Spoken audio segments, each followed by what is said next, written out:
Desididong magsampa ng kaso mga magulang ng isang sanggol na naputol ang ulo habang iniluluwal ng kanyang ina sa isang ospital sa Davao City.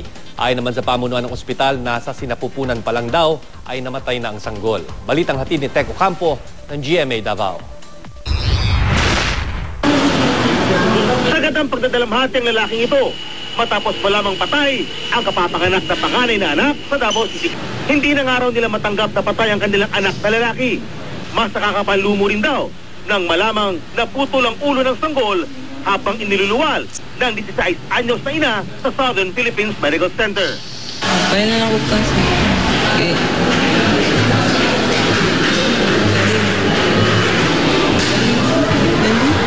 Sila day makapadanog. Suhi, uulaan pa ng isilang ang sanggol.